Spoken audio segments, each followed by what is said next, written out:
우리 같이 이제 2번 했죠. 2번 했는데 첫 번째 했던 것이 무엇입니까? 첫 번째 했던 것이 우리가 성찬에 참여할 때 그 목표 중에 하나가 그 예수 그리스도의 죽으심을 기념하고, 예수 그리스도의 죽으심에 대해서 내가 깨닫고, 그 다음에 그 죽으심을 선포하고. 그런데 그 예수 그리스도의 죽으심은 내 죄 때문에 그랬다. 그래서 그 죄를 깨닫고 죄를 알아가는 것이 우리가 성찬 사경회를 가지고 있는 목표 중에 하나다. 첫날 제가 그렇게 말씀드렸고, 둘째 날은 그럼 죄가 무엇인가?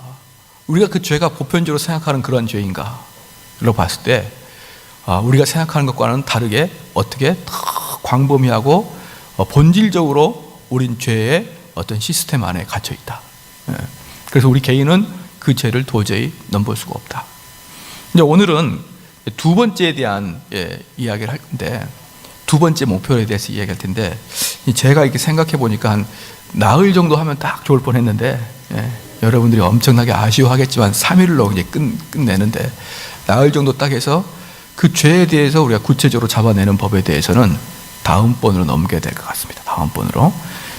오늘은 그 세 번째 강의에서는 그것까지 다루기에는 너무 시간이 오래 걸릴 것 같아가지고, 죄를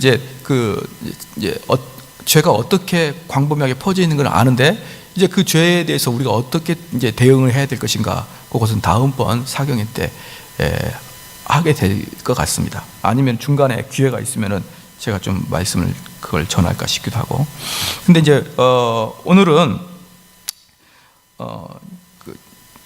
맨 위에 써져 있는 것은 지난 시간에 했던 것에 지지난 날에 했던 첫날에 했던 것의 그 종합을 제가 한번 써본 것입니다. 그리스도께서는 자신의 인격과 관련하여 믿음을 유지하셨을 뿐만 아니라 자신의 목표와 관련해서도 믿음을 유지하셨으며, 이런 점에서 우리에게 귀한 본을 보이셨습니다. 비록 개와 사자가 주위를 둘러싸고 하나님께서 외면하시며 사람의 힘으로는 도저히 감당할 수 없는 고통에 짓누를지라도 그 모든 과정 속에서 절대로 하나님을 놓치지 않고 하나님께 대한 믿음과 신뢰와 확신을 유지할 수 있는 길이 있다는 것을 친히 보여줬습니다. 그리스도의 죽으심과 관련하여 우리가 제일 먼저 기억할 것은 십자가에서 죽으실 때 그리스도께서 자신의 인격과 사역의 목표에 대한 확고한 믿음을 가지고 계셨다는 것입니다. 만일 여러분이 어떤 순교자를 기억한다면 주로 무엇을 기억하겠습니까? 화염에 휩싸인 그가 아니라 자신이 그리스도의 소유된 백성인 것을 믿고 그것을 선포하는 것, 그리고 그 죽음이 결코 헛되지 않았음을 믿고 확고한 믿음을 기억할 것입니다. 그러므로 우리도 순교자의 머리 대신 그리스도의 믿음을 기억해야 될 것입니다. 즉, 그리스도가 죽을 때 확고한 믿음이 있었다. 어떤 믿음이 있었습니까? 내가 죽으면은 하나님께서 나를 다시 부활하셔서 우편으로 우리를 앉히실, 예수 그리스도를 앉히실 확고한 믿음이 있었기 때문에 예수님은 그 죽음에 대해서는 두려워하지 아니하고 갔다. 그래서 예수께서 우리의 첫 열매 되심으로 우리도 죽음에 대한 확고한 신념이 있어야 된단 말이죠. 우리가 죽었을 때 예수께서 우리를 이끌고 간다는 그 확고한 신념을 그 성찬식을 통해서 여러분이 더 가지라 이 말입니다. 그럼 두 번째부터 합니다. 그리스도 순종에 대한 회상, 그리스도의 죽으심을 기억할 때 우리가 또 한 가지 중요하게 기억해야 할 것은 그리스도의 순종입니다. 사도 바울은 빌립보서에서 그 그리스도의 순종을 설명하고 있습니다. 빌립보서 2장을 보시겠습니다.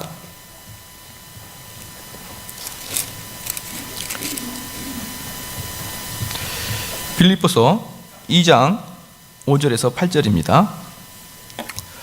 빌립보서 2장 5절에서 8절까지 한 목소리로 읽겠습니다. 너희 안에 이 마음을 품으라. 곧 그리스도 예수의 마음이니 그는 근본 하나님의 본체시나 하나님과 동등됨을 취할 것으로 여기지 아니하시고 오히려 자기를 비어 종의 형체를 가져 사람들 같이 되었고 사람의 모양으로 나타나셨음에 자기를 낮추시고 죽기까지 복종하셨으니 그 십자가에 죽으심이라. 그러니까 이제 우리가 고난 속에서 예수님이 어떤 마음을 품고 있었는지를 우리가 보게 된 것이죠. 성경은 그리스도의 죽으심과 관련하여 그리스도의 순종을 숙고할 때 특히 다음과 같은 것들에 주목하도록 우리를 인도합니다.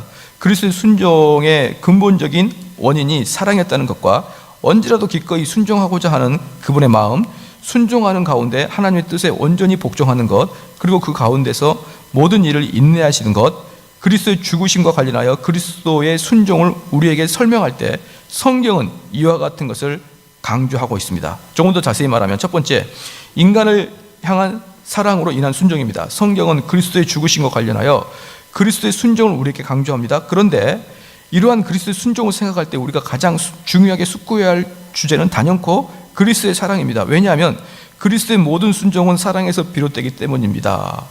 갈라디아서 2장 20절 보겠습니다.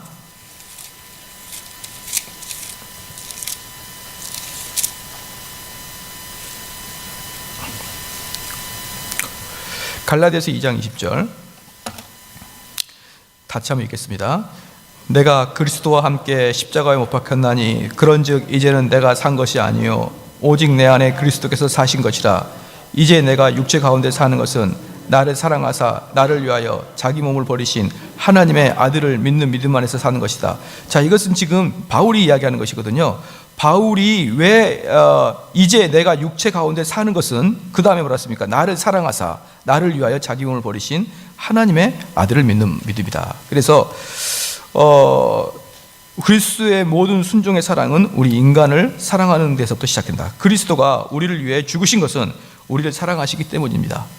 이와 같이 그리스도의 사랑을 생각할 때 우리는 그리스도께서 당하신 모든 고난을 온전히 알 수 있고 우리의 믿음 역시 거기에서 큰 유익을 얻게 됩니다. 그리스도께서 자신의 생명을 놓으신 것은 하나님을 향한 최고의 순종입니다. 그런데 놀랍게도 그 순종은 우리를 향한 사랑에서 비롯된 것입니다. 우리를 사랑하기 때문에 십자가의 저 처참한 죽음도 두려워하지 않고 담당하신 주님께서 우리를 위하여 무엇인들 아끼시겠습니까? 그럼 하나님께서 여러분을 사랑하신다는 거예요. 예수 그리스도께서 여러분을 사랑하시면 믿으십니까? 그러므로 여러분들이 우리 예수님을 찾는 마음에 간절한 마음이 있는 사람은 우리 예수님이 왜 그것을 거절하겠느냐 이 말이에요. 그러니까 많은 사람들이 목사님 정말 저는 떨립니다 이렇게 생각하는 사람인데 그렇게 생각하지 마세요. 우리 사람을 위해서 죽기까지 찢어질 때까지 자기 몸을 주신 우리 예수님께서 우리에게 왜 좋은 것을 주시지 않겠느냐 이 말이에요. 자, 만일 예수 그리스도께서 우리를 위하여 행하신 가장 위대한 일, 곧 십자가죠. 곧 십자가에 달려 죽은 일을 끝까지 감당하지 않으셨더라면 어떻게 되셨을지를 생각해 보십시오. 비록 그분이 우리를 위하여 다른 모든 일을 다 하셨더라도 정작 십자가의 죽음 앞에서 그 죽음을 피하셨다면, 율법의 저주를 감당해야 하는 시점에서 그 일을 피하셨다면 결국 그분의 사랑도 죽음 앞에서는 바닥나고 얼어붙었다고 생각할 수밖에 없습니다. 그러나 그리스도께서는 우리를 위하여 십자가의 죽음을 당하셨습니다. 그리스도께서는 결코 십자가의 죽음 앞에서 뒤로 물러서지 않으셨으며 십자가의 죽음을 피해 도망가지도 않았습니다. 왜 그렇게 하셨습니까? 우리를 진정으로 사랑하셨기 때문입니다. 그렇다면 이런 주님이 우리를 위하여 무엇을 아끼시겠습니까? 그럼에도 불구하고 배은망덕한 우리 마음은 주님에 대하여 적대적이거나 감사하지 못하는 생각으로 가득 찰 때가 있습니다. 사면초가 같은 어려운 일을 당하거나 시험에 빠지면 예수님께서 뒤도 안 돌아보고 우리를 버릴 것처럼 생각할 때가 많다 이 말입니다. 그게 무슨 말입니까? 고난을 당하면은 언제 내가 주님을 믿었느냐 그런 마음처럼 벌써 마음이 아주 사람이 주님을 떠나게 되는 것이고, 주님이 계셨으면 나를 이렇게 어렵게 하시겠냐 이런 분노의 마음을 가진다 이 말입니다. 그러나 그렇지 않습니다. 결코 그렇지 않습니다. 예수 그리스도의 사랑은 얼마나 크고도 놀라운지요. 자신이 하나님으로부터 철저하게 버림을 받고 율법의 모든 저주를 친히 감당하게 된 때에도 결코 우리를 버리지 않으셨을 뿐만 아니라 끝까지 우리의 구원을 이루셨습니다. 그러므로 십자가에 죽기까지 순종하신 그리스도의 사랑을 기억하십시오. 어떤 사람은 이렇게 말할지도 모릅니다. 그렇습니다. 때때로 사랑은 모든 것을 극복합니다. 사랑하는 마음이 있으면 별로 하고 싶지 않은 일도 하게 되며 마음속으로 매우 힘들어하면서도 상대방을 위하여 어떤 일을 하게 되지요. 그러나 그리스도께서는 그런 식으로 십자가에서 죽기까지 순종하는 것이 아니었습니다. 그리스도 사랑은 얼마나 위대한지 영원 전부터 우리를 위하여 죽으실 만반의 준비를 갖고 계셨습니다. 즉 그리스도의 죽음에는 우발적이고 감정적인 게 아니라 처음부터 그렇게 죽기로 작정하고 계획이 되어 있었다 이 말입니다. 기꺼이 순종하고자 하는 마음입니다. 성경은 그리스도의 죽음에 대해 말할 때 그리스도께서 영원 전부터 우리를 위하여 십자가에서 죽으실 만반의 준비를 하고 계셨다는 사실을 강조합니다. 이것을 입증해 주는 성경책이 있습니다. 잠언서 보겠습니다. 잠언서 8장 30절.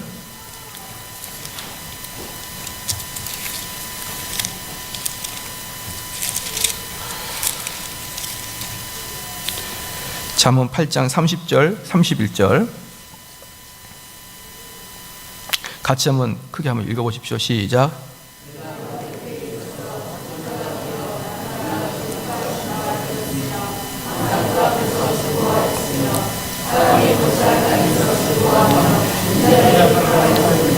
예, 여기 보니까 하나님의 아들이신 그리스도께서 장차 자신이 사람들 가운데서 함께하고 즐거워할 것, 그 시간을 내다보고 있다는 것을 보여주시는 것이죠. 시편 보겠습니다.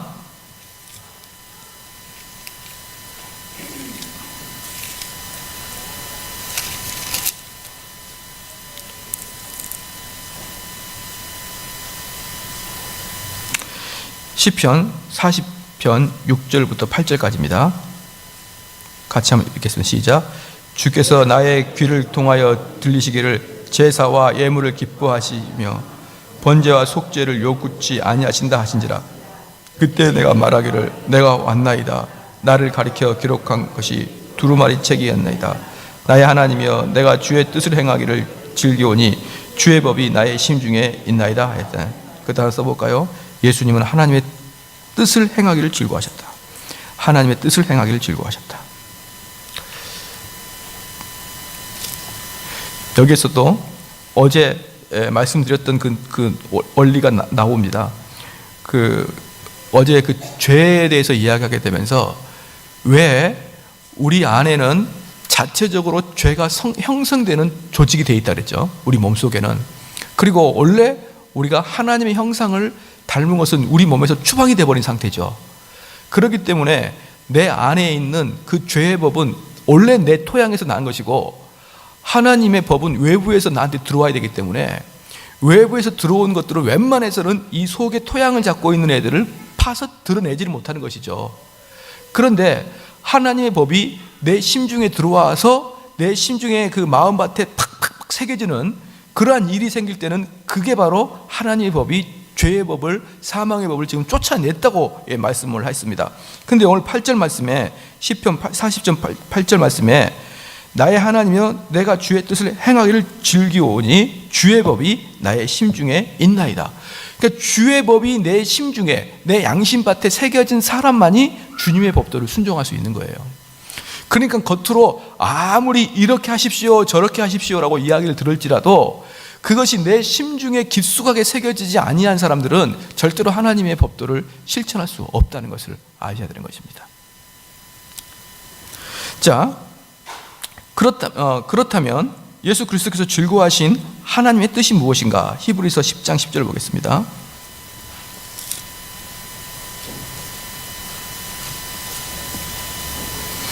하나님이 원하시는 그 뜻은 뭐다? 10절 한번 읽겠습니다. 시작. 이 뜻을 조차 예수 그리스도의 몸을 단번에 들으심을 말미암아 우리가 거룩함을 입어요. 그 뜻은 뭐다? 하나님의 뜻은 뭐다? 예수 그리스도의 몸을 단번에 들으심입니다.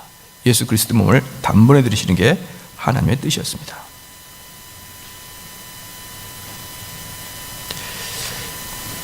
예수 그리스도께서 십자가에서 죽음에 즐거움으로 순종하였습니다. 예수 그리스도는 자원하는 심령으로 이 세상에 오셨을 뿐만 아니라 기쁨으로 이 세상에 오셨습니다. 이 세상에 오신 그리스도께서는 그분만이 받으셔야 하는 독특한 세례가 있었는데 그것이 완수될 때까지는 고난을 받으셔야 했습니다.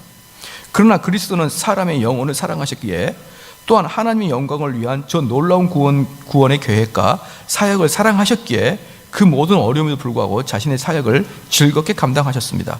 성경은 그리스도의 죽음과 관련하여 이것을 기억하라고 강조하고 있습니다. 즉 예수 그리스도는 하나님의 뜻을 사랑하였고 또한 예수 그리스도는 우리 사람을 사랑하였으므로 그 십자가는 하나님의 뜻을 사랑하는 예수님과 우리 인간을 사랑하는 예수님의 걸작품이 십자가라 이 말입니다.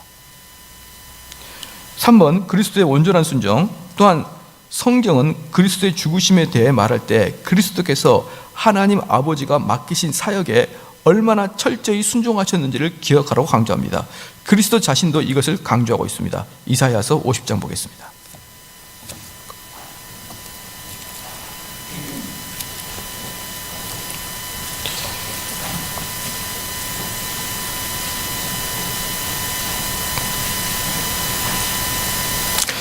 이사야 50장 5절 6절 말씀 시작. 주 여호와께서 나의 길을 열었으므로 내가 거역지도 아니하며 뒤로 물러서지도 아니하며 나를 때리는 자들에게 내 등을 맡기며 나의 수원을 보는 자들에게 나의 빤을 맡기며 수욕과 침뱉음을 피하려고 내 얼굴을 가리우지 아니하니라. 즉 무엇입니까? 하나도 피하지 아니하고 그것을 다 자원하는 마음으로 그 받으셨다 이 말입니다. 철저히 자원하는 마음으로 받으셨다. 이게 온전한 순종이란 말이죠. 그러니까 우리 성도들이 만약에 예컨대 이렇게 생각해 봅시다.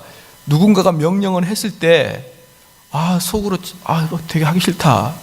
그런데 어떤 뭐 사회적인 위치나 여러 가지 때문에 한다. 그것은 순종이다 아니다? 그건 순종이 아니다.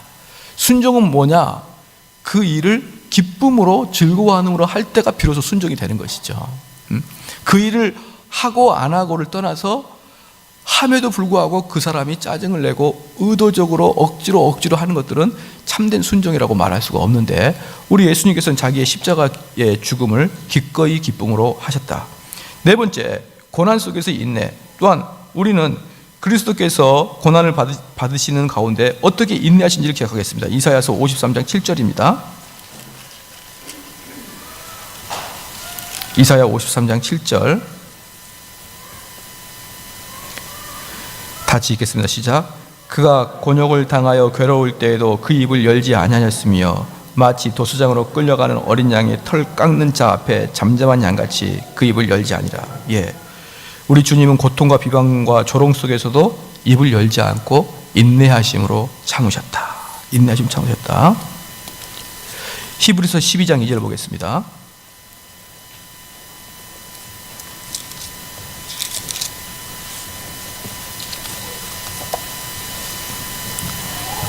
히브리서 12장 2절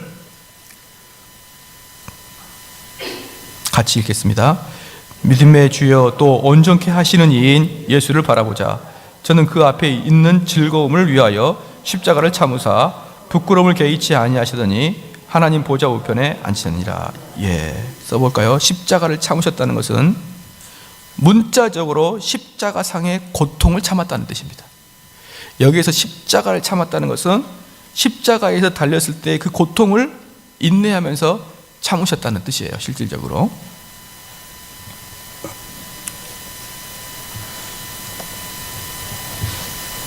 자, 이제 우리가 참여하는 이 성찬식의 목적이 무엇인지 아시겠습니까? 성찬식의 목적은 우리를 일깨워서 그리스도의 순종을 기억하게 하되, 그게 중요합니다.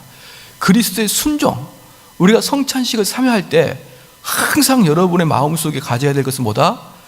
이렇게 죽기까지 고통을 참으셨을 때 입도 뻥긋하지 않는 철저한 순종을 하기 위해서 그 예수님을 여러분이 기억하되, 특히 그리스도의 순종에 담겨있는 그리스도의 사랑과 기꺼이 우리를 위하여 하나님의 구원 계획에 순종하시려는 그리스도의 자원하는 마음을 기억하게 하는 것입니다. 또한 고난 중에서도 그리스도께서 자신의 아버지 하나님께 전적으로 순종하셨다는 것과 고난 중에서도 완벽하게 인내하셨다는 것을 기억하셔야 됩니다. 완벽하게 순종하고 완벽하게 인내하셨다는 것을 여러분이 기억을 하셔야 되는 것이에요. 그래서 세 번째, 그리스도의 사역에 대한 회상을 보겠습니다. 성찬식에서 우리의 믿음이 회상하고 기억해야 할 세 번째 내용은 그리스도의 사역 자체, 곧 그리스도의 죽으심입니다. 성찬식에서 우리의 믿음은 그리스도의 죽으심이 죄인들을 대신하여 피를 흘린 희생적인 죽음이었음을 숙고해야 합니다. 그리스도의 죽으심은 피를 흘리는 죽음이었고 수치스러운 죽음이었으며 죄의 형벌을 감당하는 죽음이었습니다. 죄인을 대신하여 피를 흘리셨기에 희생적인 죽음이요, 율법의 저주를 담당하셨기에 수치스러운 죽음이요, 죄의 형벌을 담당하셨기에 참혹한 죽음이었습니다. 그런데 이런 주제로 그리스도의 죽으심을 회상하고 숙고할 때 사랑은 독특한 역할을 감당합니다. 우리는 구주이신 예수 그리스도께서 이렇게 말씀하는 것을 보았습니다. 너희는 이를 행하여 나를 기념하라. 그러니까 이게 지금 만약에 여러분들 친한 친구들이 있습니다. 그런데 이사를 가려고 그래요. 그럴 때 나한테 귀중한 것을 그 친구한테 주면서 야, 이걸 가지고 나를 기억하라. 그런 거가 똑같습니다. 그러니까 예수님께서 우리한테 어떻게 합니까? 그 귀중한 선물을 딱 주면서 야, 이걸 볼 때마다 나를 기억하라. 나를 기념하라. 그러니까 무엇을 볼 때마다, 성찬식 할 때마다 기념하라. 그런데 그게 뭐였습니까? 어제 첫 번째 날은 죄였고, 그 다음에 지금 뭐였죠? 예수 그리스도가 우리를 사랑하심으로 고난과 고초와 창피와 수치를 당한 것을 기억하라 이 말입니다. 그렇다면 나를 기념하라는 말은 구체적으로 어떻게 하라는 말입니까? 너희를 향한 내 사랑을 기억해다오. 내가 너에게 베푼 인자를 기억해다오. 나를 기억해다오. 이렇듯 성찬식에서 우리는 믿음으로 그리스도를 기억할 뿐 아니라 사랑으로 그리스도를 기억해야 합니다.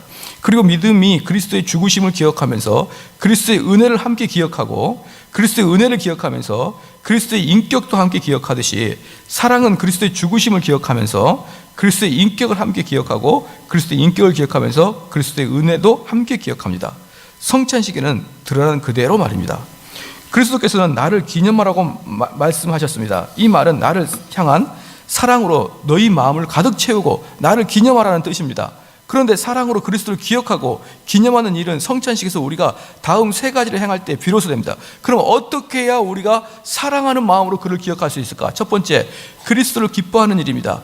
둘째는 그리스도께 감사하는 일입니다. 셋째는 그리스도의 말씀을 준행하는 것입니다. 사랑으로 그리스도를 기념하는 사람은 그 마음속에 세 가지 요소를 가지고 있습니다. 먼저 사랑으로 그리스도를 기념하는 사람은 그리스도를 기뻐하게 되어 있습니다. 이런 사람은 그리스도를 생각만 해도 마음에 기쁨이 솟구칩니다. 멀리 떠나 있는 사랑하는 친구를 생각하면 마음에 기쁨이 솟아나는 것처럼 말입니다. 그런데 놀라운 사실이 있습니다. 우리가 사랑으로 그리스도를 기념할 때 멀리 계시던 그리스도께서 우리에게 오셔서 자신을 나타내신다는 사실입니다. 물론 이런 유익은 영적인 일에서만 얻을 수 있으며 자연적인 일에서는 얻을 수 없습니다. 멀리 떠나 있는 친구를 간절한 사랑으로 마음으로 기억한다고 해서 그 친구가 우리 앞에 당장 나타난 것은 아닌 것처럼 말입니다. 이런 자연적인 일에서는 우리는 상상으로만 그 친구와 교제할 수 있습니다. 그러나 영적인 일에서는 우리 믿음으로 그리스도의 임재를 실제로 경험할 수 있고 그리스도를 즐거워하는 것입니다. 이게 대단히 중요한 거거든요. 여러분이 그리스도를 어떻게 사랑으로 기억할 수 있느냐? 그리스도를 기뻐하는 거예요. 자, 그리스도를 기뻐하는 게 좀 더 말해서 무엇일까요?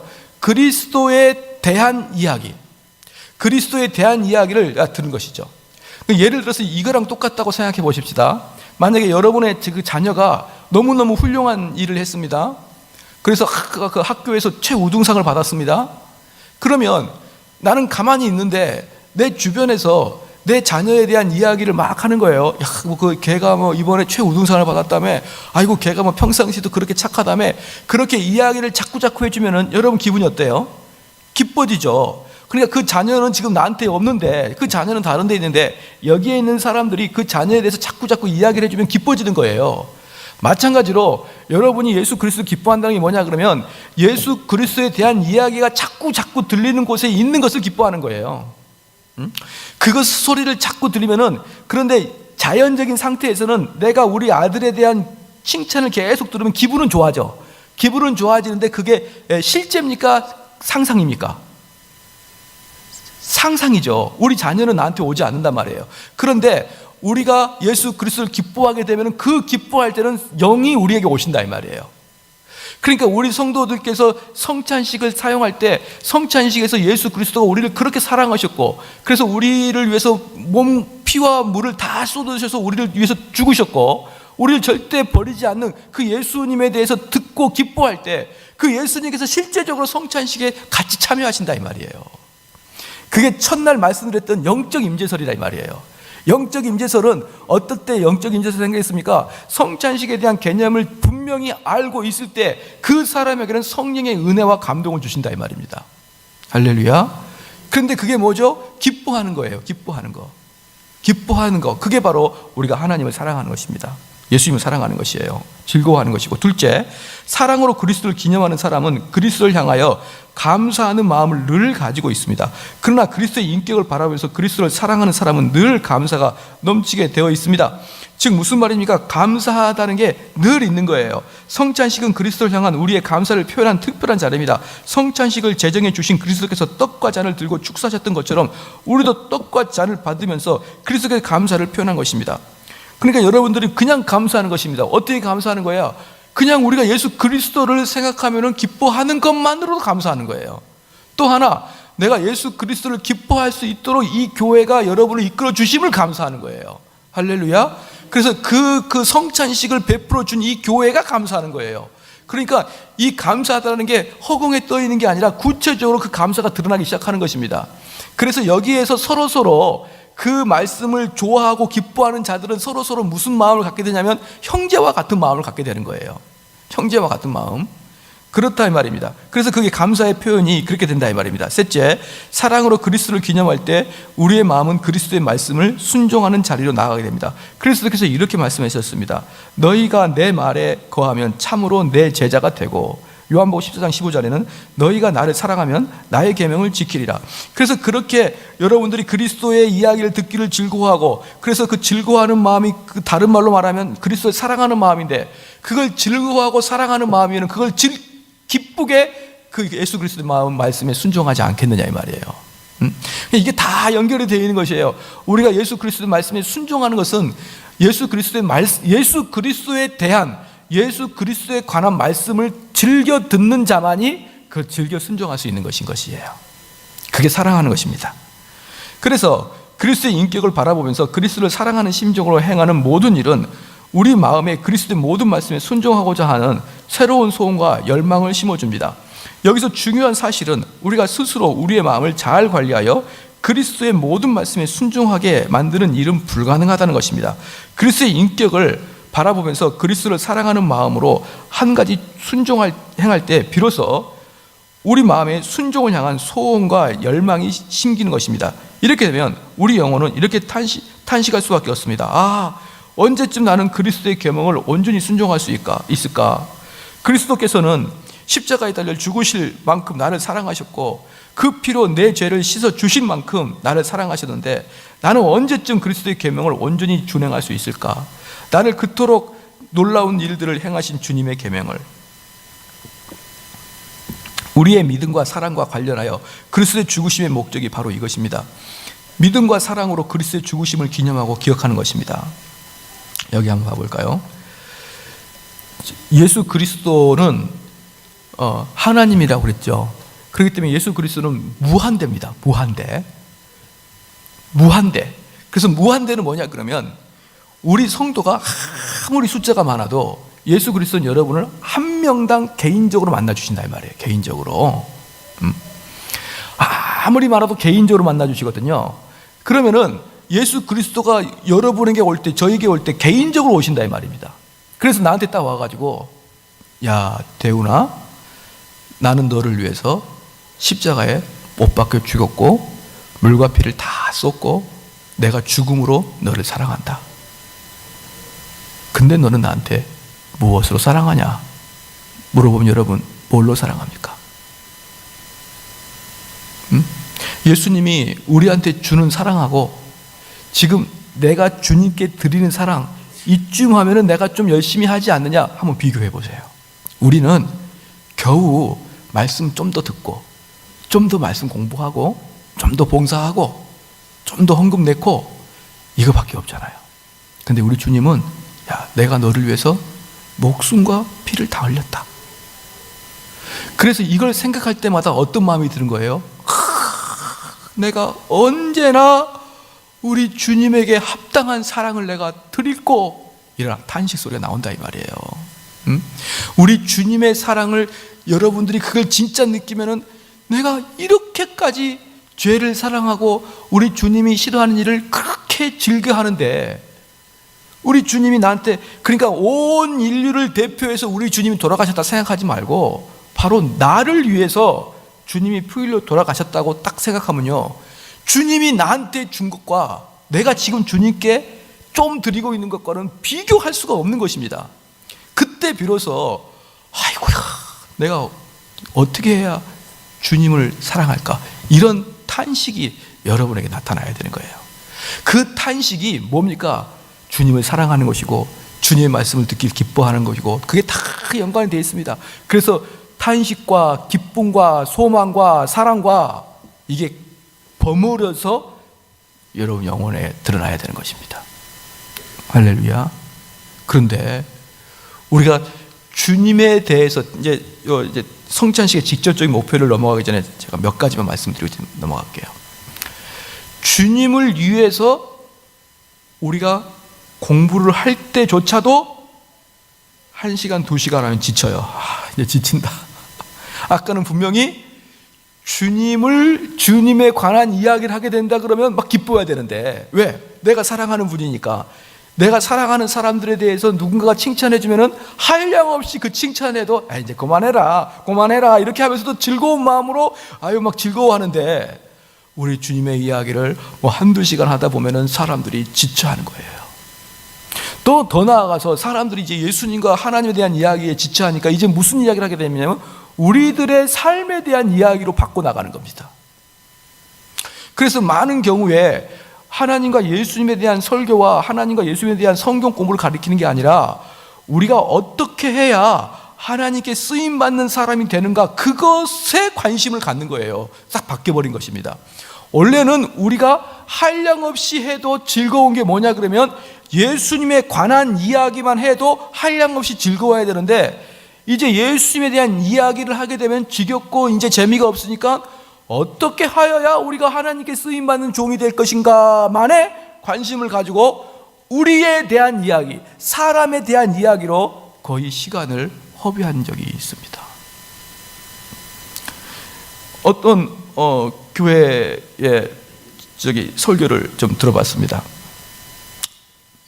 메일이 와가지고 설교를 들어봤어요. 그랬더니만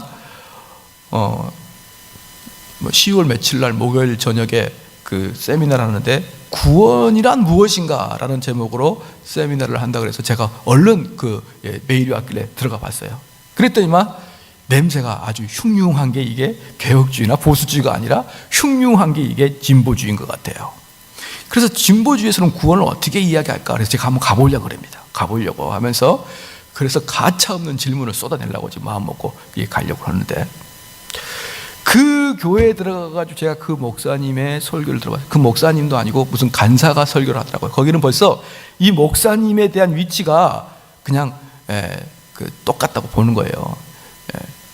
제가 누차 말하지만 이 목사님은 대단히 중요한 위치에 있는데, 물론 그 내면적으로 다 동일하죠. 하나님 앞에 다 동일하죠. 그런데 맡은 바 위치는 매우 중요한데, 벌써 그 교회에서 간사들이 설교하고 돌아가면 설교하는 것은 무엇을 의미하냐면 목사가 얼마큼 중요한지에 대해서 그 사람들이 잘 관심을 안 가져요.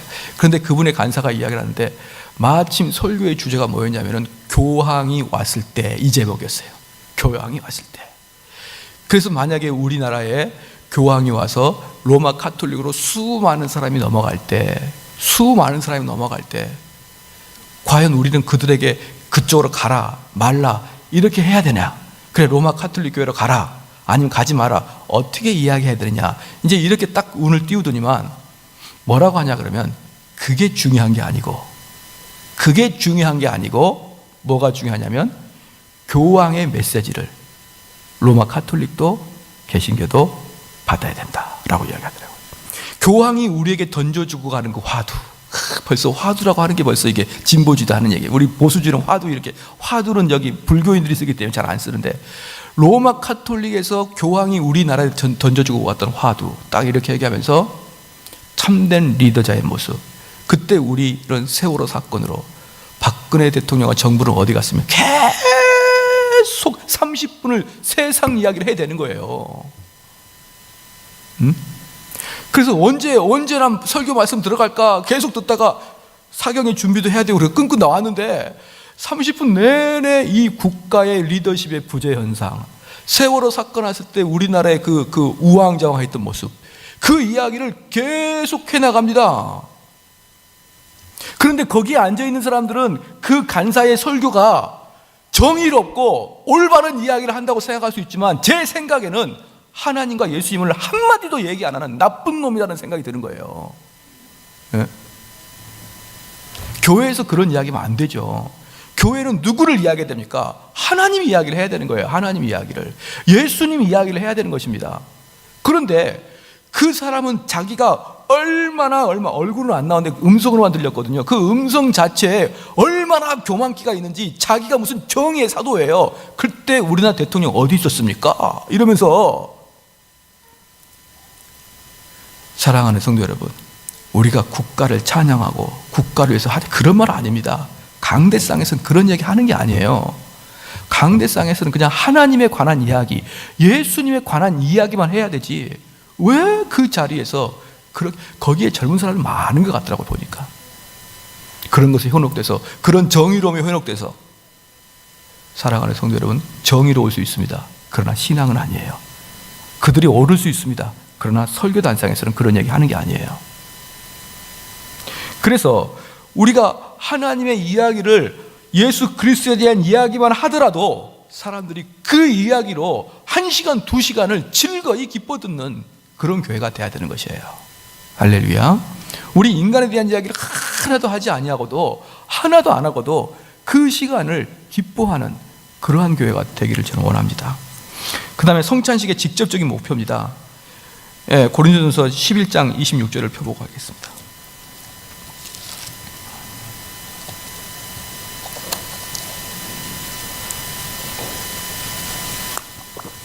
우리가 11장 26절 어제도 몇 번 읽었는데 다시 한번 읽겠습니다. 시작. 너희가 이 떡을 먹으며 이 잔을 마실 때마다 주의 죽으심을 오실 때까지 전하는 것이니라. 본문에 나와 있는 것처럼 성찬식의 또 다른 목적은 주님의 죽으심을 전하는 것입니다. 다시 말해서 주님의 죽으심을 선포하고 선언하고 증거하고 드러내는 것입니다. 이와 같이 주의 죽으심을 전한다라는 표현은 다양한 의미로 해석할 수 있습니다.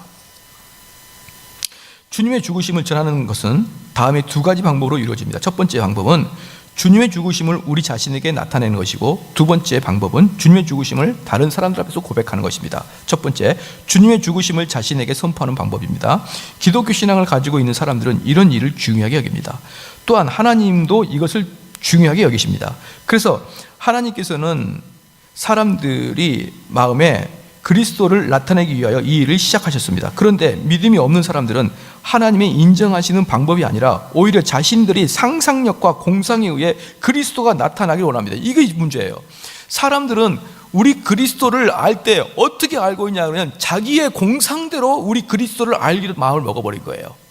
그래서 많은 사람들이 우리 교회 와가지고 첫 번째 느끼는 게 뭐냐면, 뭔 놈의 교회가 이렇게 맨날 공부 거리냐 이 말이에요. 그럼 공부 안 하고 뭐 하겠다는 겁니까? 상상으로 주님을 상상해버리는 것입니다. 상상으로 주님을 상상하면요, 우상숭배입니다. 우상숭배. 예수님이란 이름을 부른다고 되는 게 아니에요. 하나님이라 부른다고 되는 게 아닙니다. 그 예수님이 성경에 나와 있는 예수님인지를 명확하게 아는 것이 올바른 것이지, 그냥 성경에 나와 있는 예수님이 아니라 자기 상상에 의한 예수님을 만들어내버릴 수 있다는 말이에요. 그래서 그들은 믿음으로 그리스도를 알아가는 것을 거부하고 그 대신 자신들의 공상으로 그리스도를 만들어 섬깁니다. 이렇게 하는 것이 그들의 신앙생활의 대부분을 차지합니다. 그들은 무엇이든지 그림과 형상으로 만들어서 눈으로 보고 손으로 만져야 직성이 풀립니다.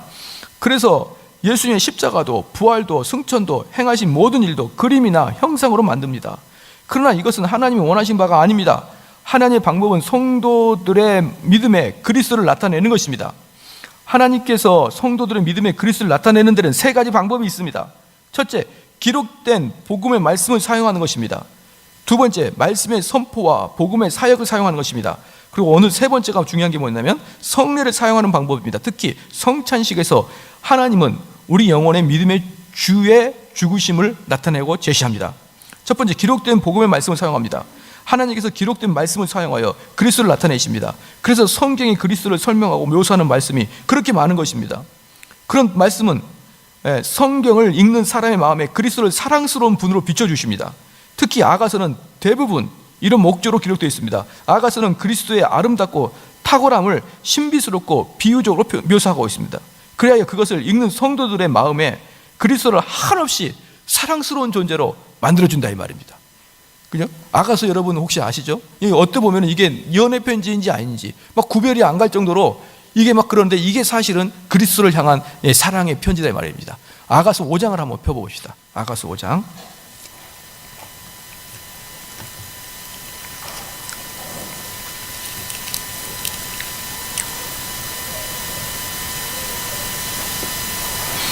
아가서 5장 9절에서부터 마지막 16절까지 9절에서도 16절까지 천천히 그 사랑의 마음으로 한번 읽어보겠습니다. 여자 중 극히 어여쁜 자야, 너의 사랑하는 자가 남의 사랑보다 나은 것이 무엇인가? 너의 사랑하는 자가 남의 사랑하는 자보다 나은 것이 무엇이기에 이같이 우리에게 부탁하는가? 나의 사랑하는 자는 희고도 붉어 만 사람이 뛰어난다. 머리는 정금 같고 머리털은 고불고불하고 까마귀같이 검구나. 눈은 시냇가의 비둘기 같은데 젖으로 씻은 듯 아름답게 바뀌었구나. 뺨은 향기로운 꽃밭 같고 향기로운 풀 언덕과 같고 입술은 백화과 같고 모락의 즙이 뚝뚝 떨어진다. 손은 황옥을 물린 황금 노래개 같고 몸은 알을 새긴 상아의 청옥을 입힌 듯하구나. 다리는 정금 받침에 세운 화승석 기둥 같고 형상은 레바논 같고 백합묘처럼 보기 좋구나. 입은 심이 다니 그 전체가 사랑스럽구나.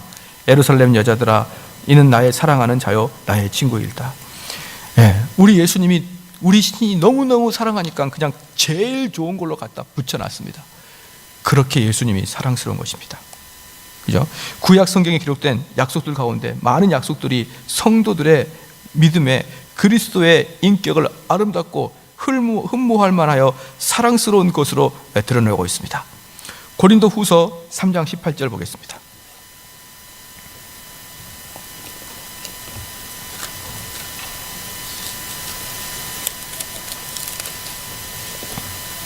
고린도후서 3장 18절 보겠습니다.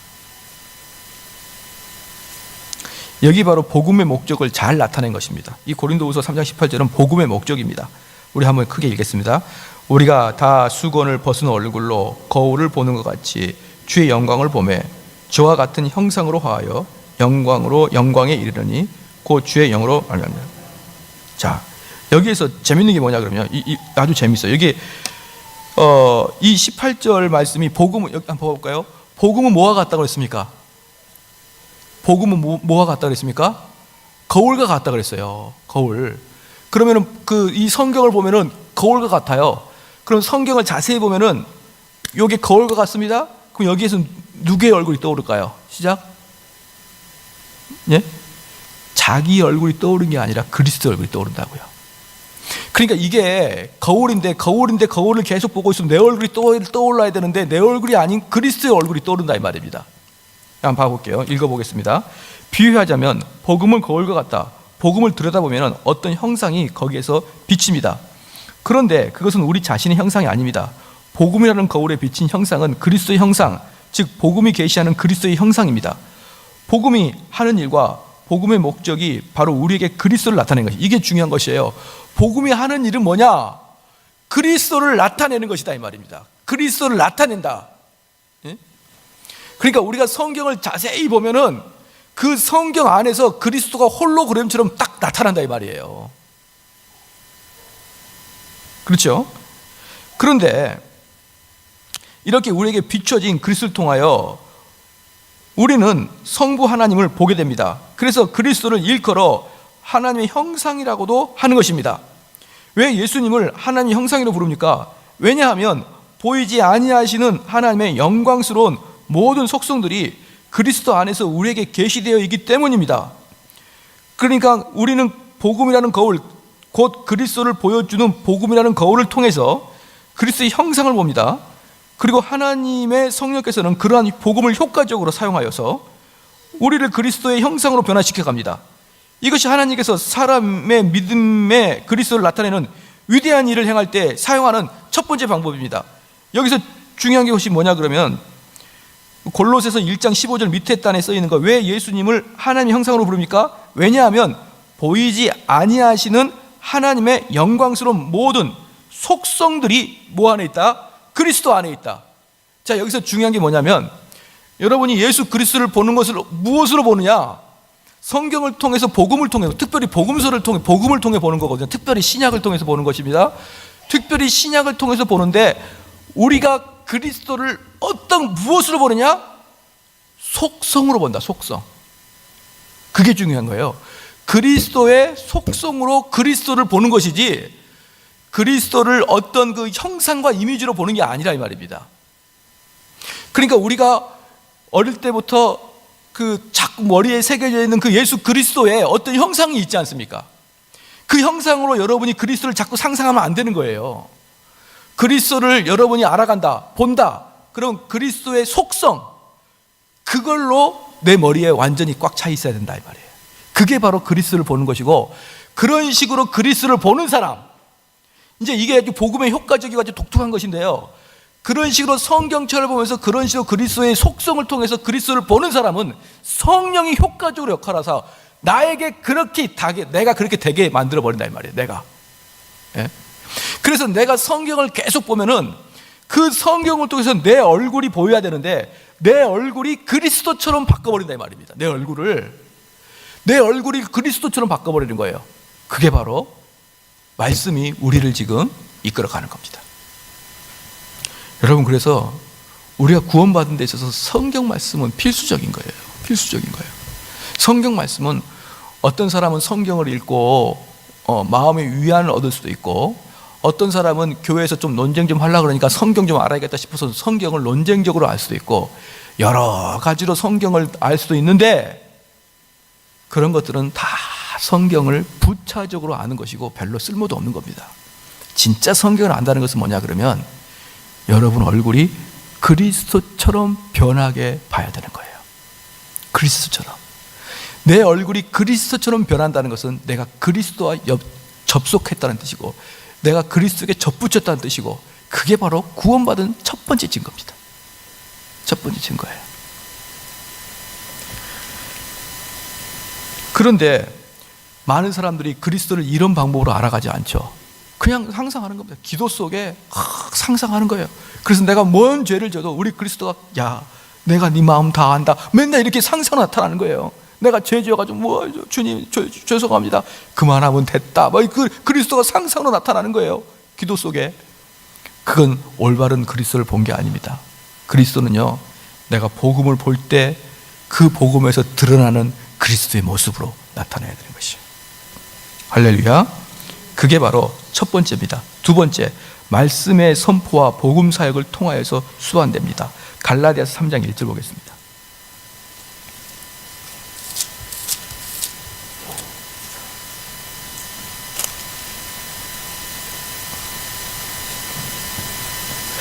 갈라디아서 3장 1절 말씀 다 같이 읽겠습니다.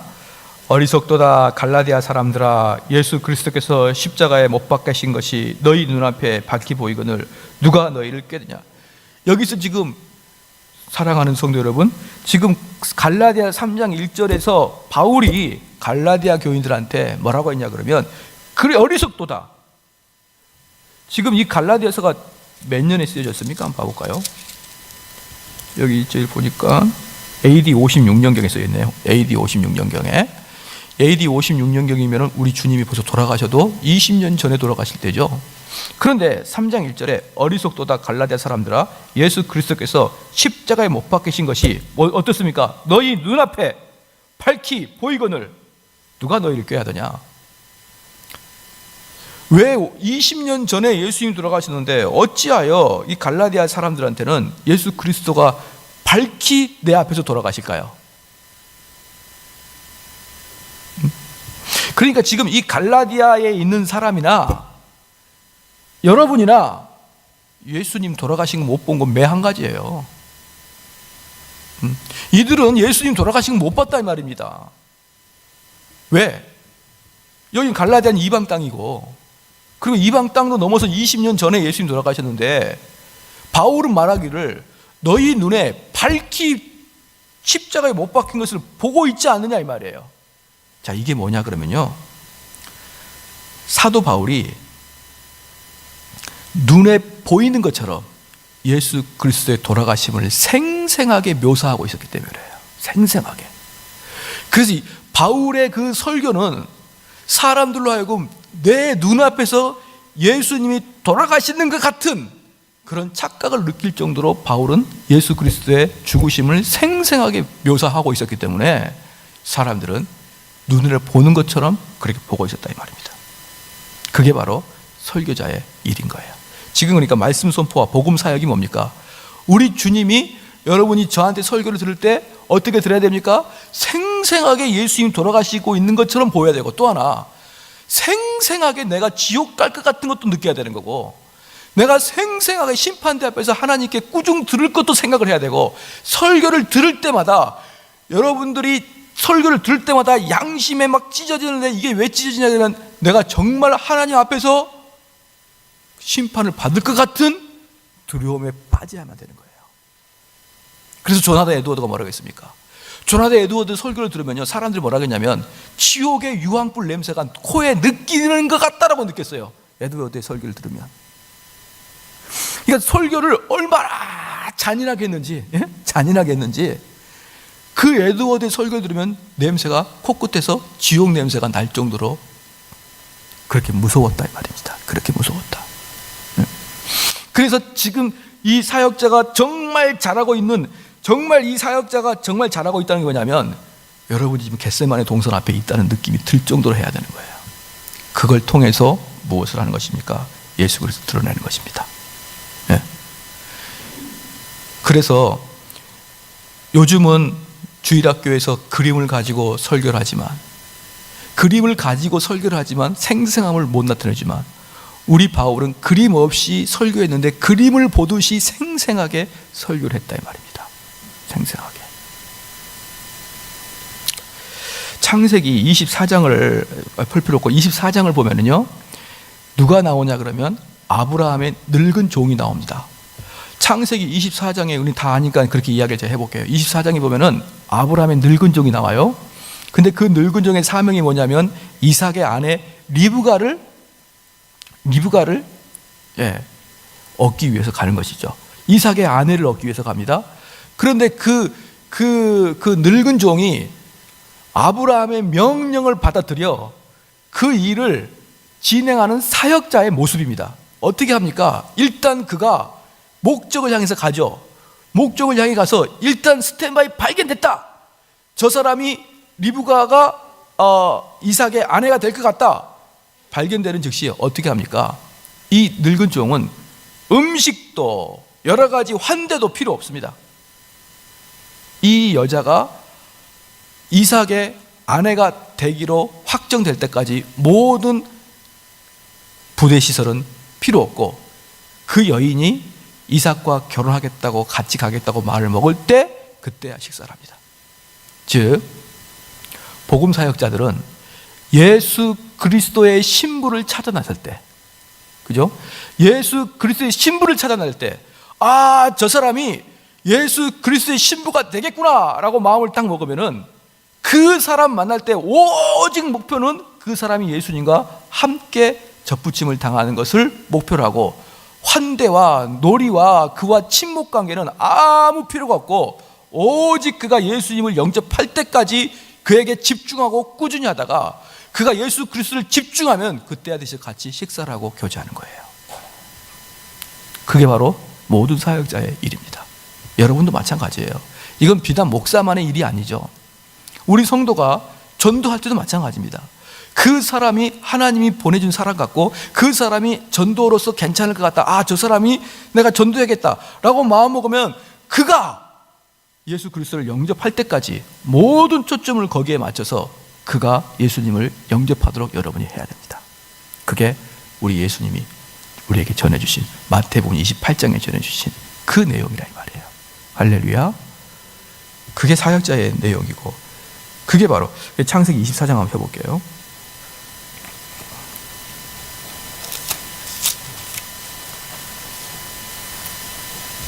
(24장) 34절. 그러면 도대체 이 사람이 뭐에 관심이 있느냐? 창세기 24장 34절 35절 시작. 그가 가로되 나는 아브라함의 종이니이다. 여호와께서는 나의 주인에게 크게 복을 주어 창생케 하시되 우양과 은금과 노비와 약대와 나귀를 그에게 주셨고, 여기서 보면은 그는 아브라함의 아내를 찾으려고 온 게 아니라 이삭의 아내를 찾으러 왔는데 그 종이 아브라함만 막 칭찬하는 거예요. 이 34절에 나는 아브라함의 종이니이다. 여호와께서 나의 주인에게 크게 복을 주어 창생케 하시되 우양과 은금과 노비와 약대와 나귀를 누구에게 주고 그에게 줬다 이 말이에요. 그래 여러분 장가 갈 때 이렇게 이야기해요. 똑같이 하면 됩니다. 이렇게 하면 돼요. 우리 아버지 돈 많이 버는데 그거 나한테 준대. 이렇게 하면 돼. 이게 바로 지금 이삭을 이야기하는 거예요. 우리 아버지 돈 엄청 벌었는데 그거 다 내 거지. 뭐 자연이 넘어오지. 그거 바로 여자를 사귀는 방법이었다. 할렐루야. 그랬더니 이게 바로 전도의 방법입니다. 뭡니까? 우리가 전도할 때 하나님의 아름다움과 하나님의 그 큰 축복을 이야기해야 되는 거예요. 하나님한테 우리가 얼마나 아름다웠는지, 하나님을 섬길 때 우리가 얼마나 복된 건지. 근데 그걸 다 내가 받았다. 할렐루야. 그 이야기를 하는 거예요. 그래서 너도 여기에 동참해라. 하나님의 아름다움, 사랑스러움을 다 이야기한 다음에 그것을 바로 우리가 전수받는 것이다. 그렇게 해서 아브라함의 종은 리브가를 얻습니다. 복음을 전하는 자는 성부 하나님께서 자신의 모든 것을 성자 예수 그리스도에게 상속해 주셨다는 진리를 사람들에게 알리는 것입니다. 아브라함의 늙은 종이 이삭을 아브라함의 전 재산을 물려받은 부유한 상속자로 소개했던 것처럼 복음의 사역자들도 그리스도를 전하되 그분의 천국의 모든 것, 하나님의 모든 것을 상속받은 부유한 상속자이심을 전파해야 된다. 복음을 전하는 사역자들은 사람들이 그리스도를 흠모할 수 있도록 사람들의 심령에 그리스도를 이렇게 보여주어야 합니다. 아주 생생하게 보여줘야 됩니다. 이것이 바로 하나님의 보내심을 받은 복음의 사역자들에게 해야 할 일입니다. 왜냐하면 복음의 사역자들 역시 늙은 종과 마찬가지로 사람들 중에서 그리스도의 신부가 될 사람을 얻기 위해서 또는 그리스도의 신부인 사람을 잘 지켜주기 위해서 세상의 보냄을 받았기 때문입니다. 사람들이 복음을 전할 때 어떻게 전하냐 그러면 막 미안해가지고 내 시간이 있으면은 또 교회 한번 나와볼래? 막 미안해가지고 그 사람에게 막 한번 들어보아야 되는데 입장을 바꿔놓고 생각해 보란 말이에요. 나 시간 바쁘고 나 별로 교회 나가고 싶지 않은데 누가 나한테 와가지고 미안해가지고 요번에 총동원 전도일인데 이러면은 딱 어떤 느낌이 들어요? 이 녀석 지금 사기치고 있구나, 이런 느낌이 들어요. 그런데 이 아브라함의 종처럼 또 그리고 그 사마리아 우물가 여인처럼 정말 하나님의 사랑을 경험한 사람은 그 얼굴 자체에서도 내가 얼마나 좋은 걸 발견했는 줄 아느냐. 정말 좋은 거다. 그렇게 복음 사역자는 여러분의 얼굴 표정에서부터 실제적 리얼리티를 가지고 있어야 된다 이 말입니다. 아까 처음에는 뭐였을까요? 말씀 사역자가 바울처럼 실제적으로 지금 일어나고 있는 것 같은 느낌을 주도록 설교를 하고 가르쳐야 된다고 했죠. 그럼 이제 지금 여러분들은 어떻습니까? 실제적으로 복음을 전하고 전도할 사람은 이 얼굴 자체에서 내가 하나님의 축복을 받는 것이 드러나야 되는 것입니다.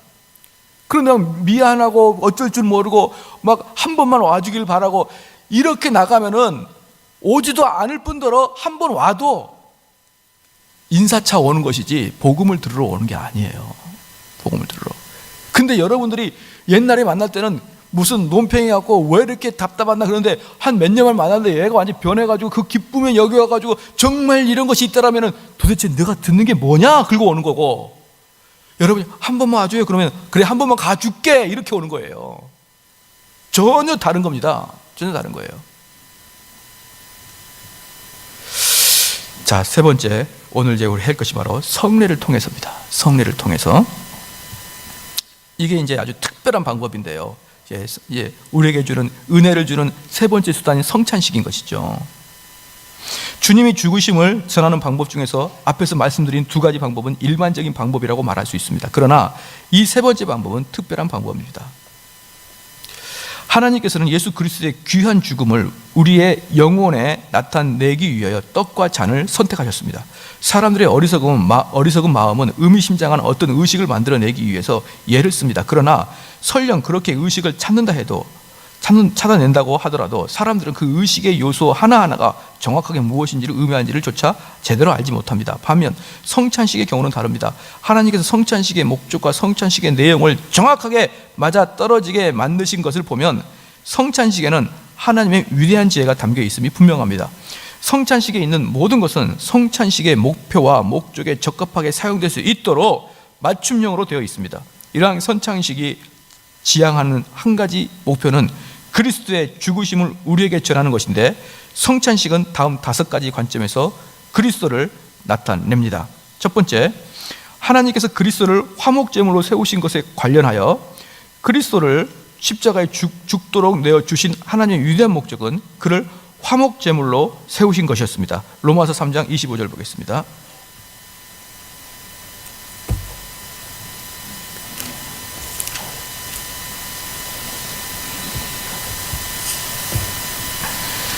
같이 한번 읽겠습니다.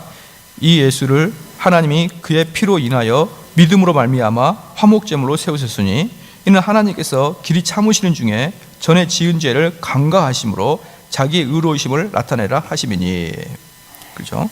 성찬에서 하나님은 우리에게 떡과 잔을 주심으로써 자신의 아들을 십자가에서의 화목제물로 세상에 내어 주셨다는 것을 선명하게 보여주십니다. 구속 사역을 위하여 자기 아들을 화목제물로 내어 주신 것처럼, 또 십자가에 자기 아들을 내어 주신 것처럼 성찬식에서도 떡과 잔을 우리에게 내어 주십니다. 그러니까 우리 성찬식에서 떡과 잔은 우리 예수 그리스도의 몸과 피잖아요. 그러니까 우리 예수 그리스도의 몸뚱아리 피를 십자가에다가 내 주신 것처럼 우리에게도 동일하게 화목제물로 여러분이 그 몸과 피를 먹으면 하나님과 화목할 수 있도록 그 성찬식에 떡과 포도주를 정하셨다 이 말입니다. 두 번째, 그리스도께서 겪으신 고통과 관련하여 성찬식에서는 그리스도의 순환과 고통과 죽음, 그리고 그리스도께서 죽임을 당하신 방법이 선명하게 나타나 있습니다. 이것에 대해서는 성찬식에서 그리스도의 죽으심을 기억하고 회상해야 한다는 주제로 지난번에 설교에서 자세히 말씀드렸습니다. 지난번에 다 말씀을 드렸어요. 그랬으니 여러분이 참고해 주시길 바랍니다. 그리고 세 번째, 약속 안에서 드러난 그리스도에 관련하여 성찬식은 약속 안에서 우리에게 드러난 그리스도에 관련하여 그리스도를 나타냅니다. 많은 약속들이 초대의 형식으로 되어 있습니다. 이사야서 55장 보겠습니다.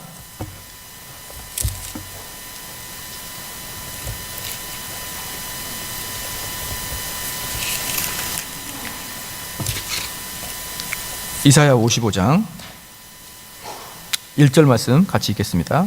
시작. 너희 목마른 자들아 물러나오라. 도는 자도 오라.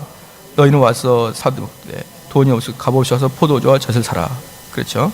성찬식에서 떡과 잔이 우리에게 주어질 때도 마찬가지입니다. 떡과 잔이 주어질 때도 우리 영혼인 그리스도가 약속의 형태로 제시됩니다.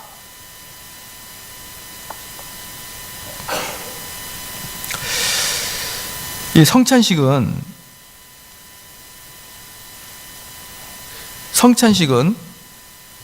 아까도 말씀드렸지만 성찬식에 대한 분명한 개념을 가지고 성찬식을 이해하고 참여하면은 여기에 누가 나타난다 그랬습니까? 시작. 그리스도가 나타난다 이 말이에요. 그리스도가. 성찬식을 우리가 즐거워하게 되면 처음에 강의했던 것처럼 성찬식을 즐거이 하고 예수 그리스도를 알아가는 것을 기뻐하고 사랑한다 그러면 영적 임재로 오신다 이 말이에요. 그럴 때 예수 그리스도가 여러분 눈에 보입니까? 안 보입니까? 안 보이죠? 안 보이는데 임재해 계십니까? 안 계십니까? 임재해 계시죠? 그 안 보인 임재해 계신 우리 예수님을 대신해서 떡을 먹는 겁니다. 떡을 먹는 거예요. 그러니까 지금 여기 계시는 우리 예수님의 살을 먹는 거나 마찬가지라 이 말이에요. 임재해 계시지만 보이지 아니하니까. 보이지 아니하기 때문에 그 떡을 취하여 먹는 것입니다. 그게 바로 성찬식이에요. 떡과 포도주를 하고 있는 것입니다.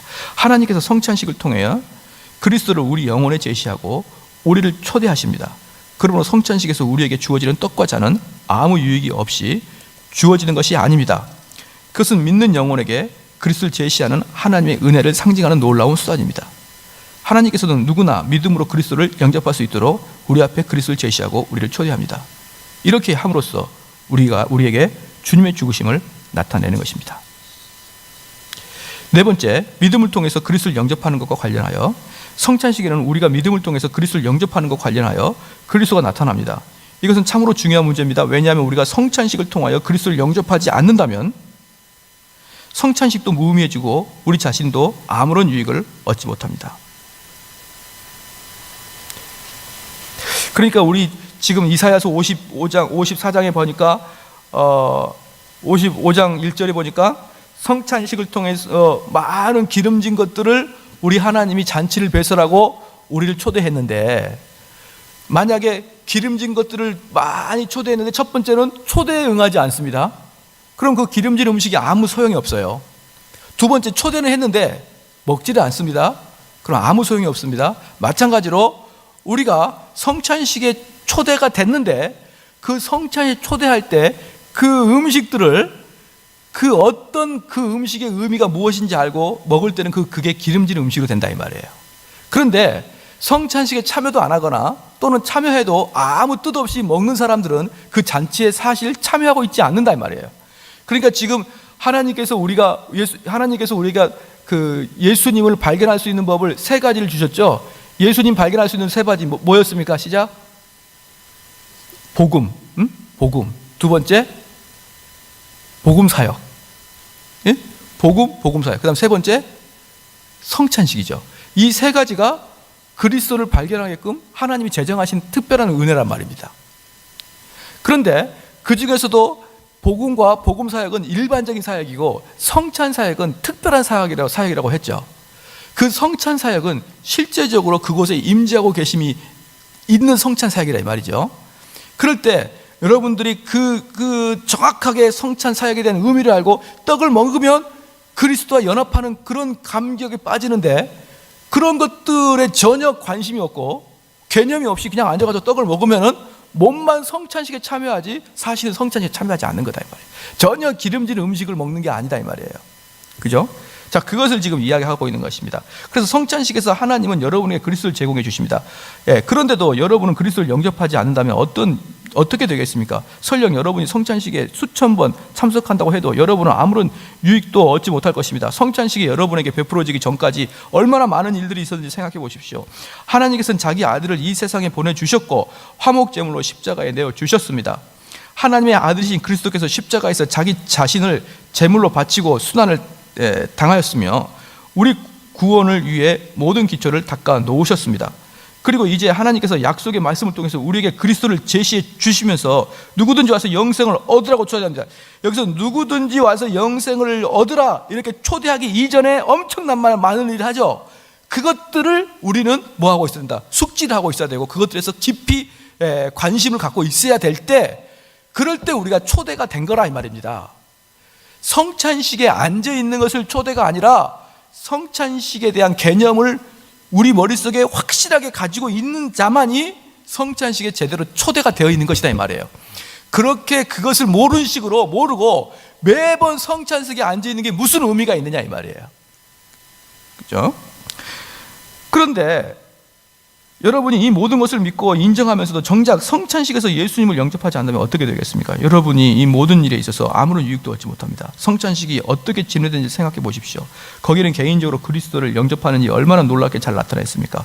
성찬식에서 우리 한 사람 한 사람은 각자 손을 내밀어서 그리스도를 상징하는 떡과 잔을 받아 입 안에 넣도록 되어 있습니다. 우리 한 사람 한 사람이 그리스도를 영접해야 한다는 메시지를 이보다 더 선명하게 보여줄 수 있는 게 무엇이 있겠습니까? 그러니까 내가 그리스도와 연합된다는 그 확신을 가지면서 먹는다 이 말이에요. 성찬식을. 예? 그 떡을 먹을 때 그리스도의 몸과 피가 내 안에 들어오는 것처럼 성령이 내 안에 들어오는 그런 확실한 그 의식을 가지고 먹어야 된다. 다섯 번째, 그리스도와 우리가 연합한 것과 관련하여 성찬식은 우리가 그리스도에게 연합되어야 한다는 것을 잘 보여줍니다. 성찬식에서 우리가 먹고 마시는 떡과 잔이 우리 몸속에 들어와서 우리 몸에 자양분을 공급해 주는 것처럼 그리스도의 생명이 우리에게 들어와서 우리에게 영생을 주고 우리의 영혼을 경건하게 해줍니다. 이것은 너무나 분명한 진리이기 때문에 누구나 쉽게 생각할 수 있습니다. 자, 여기까지 했는데요. 마저 끝낼까요? 아니면 좀 쉬었다 할까요? 예, 마저 끝내죠. 마저 끝내면은 전사님 간식 좀 준비되어 있나요? 예, 마저 끝내고 간식 좀 드시고 돌아가시기 바랍니다. 주님의 죽으심을 다른 사람들 앞에서 고백하는 방법입니다. 그러면 첫 번째는 뭐였습니까? 주님의 죽으심을 나에게 적용하는 거였어요. 나에게 적용하는 거. 이제는 다른 사람에게 전달하는 것입니다.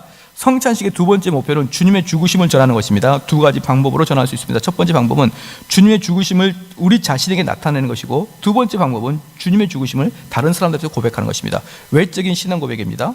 외적으로 신앙을 고백하는 것은 사람들이 흔히 생각하는 것보다 훨씬 더 중요합니다. 로마서 10장 10절 보겠습니다.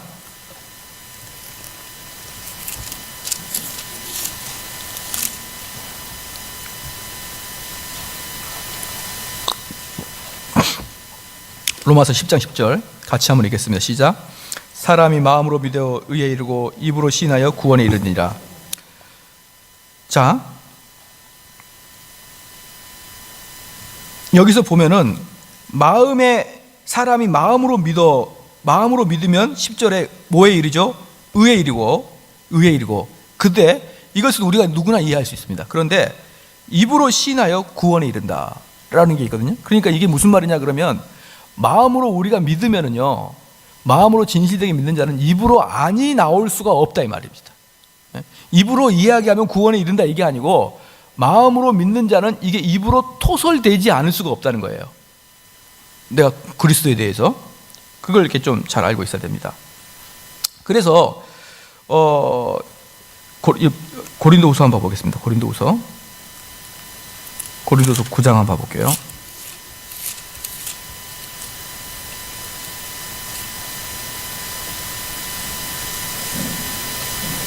고린도후서 9장 13절 같이 한번 읽겠습니다. 시작. 이 징후로 증거를 삼아 너희의 그리스도의 복음을 진실히 믿고 복종하는 것과 저희의 모든 사람들 섬기는 너희의 후한 연보를 인하여 하나님께 영광을 돌리고. 그러니까 여기서 우리의 고백을 통해서 이 징후로 증거를 삼아 너희의 그리스도의 복음을 진실히 믿고 복종하는 것과 저희의 모든 사람을 섬기는 너희의 후한 연보를 인하여 하나님께 영광을 돌리고. 그러니까 지금 신앙을 고백하는 것이야말로 우리가 하나님께 영광을 돌린다 이 말입니다. 신앙을 고백하고. 그래서 계속 읽을게요. 즉 다른 사람들에게 우리의 믿음과 우리 그 믿음의 실제를 경험하게 하는 일을 통해서, 그리고 우리의 신앙 고백의 열매를 통해서 하나님 더 큰 영광을 받습니다. 여러분의 신앙 고백을 통해서 하나님은 영광을 받으시는 거예요. 그러한 신앙 고백은 하나님을 섬기고 예배하는 일에 있어서 그리스도께서 정해 주시지 않는 모든 것을 삼가하는 것을 통해서 이루어집니다. 자, 여기서 뭐냐면 그럼 어떤 것이 신앙 고백이냐 이 말이에요. 어떤 것이 신앙 고백이냐 그러면은 우리가 예배하는 일에 있어서 그리스도께서 정해 주시지 않는 것을 삼가하는 것을 통해서 이루어지는 것이고, 또한 하나님을 섬기고 예배하는 일에 있어서 그리스도께서 정해 주신 모든 것을 준행하고 수행하는 것을 통해 이루어집니다. 사람들은 이 세상에서 있는 온갖 더러운 것들을 멀리하는 것, 그리고 이 세상에 속한 모든 죄와 타락에서 자기 자신을 지키고 이 세상에 속하지 않은 것들에 자신의 마음을 기울이는 것을 흔히 신앙 고백이라 생각합니다. 물론 이런 일도 선한 것입니다. 그러나 적극적인 의미에서 우리의 신앙 고백은 그리스도의 계명, 곧 그리스도께서 우리에게 명하신 것을 준행하는 데 달려 있습니다. 예수님께서는 우리의 신앙 고백이 어느 수준에까지 올라가야 되는지를 마태복음 28장에서 보여주고 있습니다. 마태복음 28장 보겠습니다.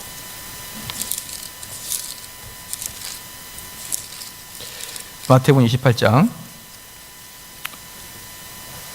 19절 20절 같이 읽겠습니다. 시작.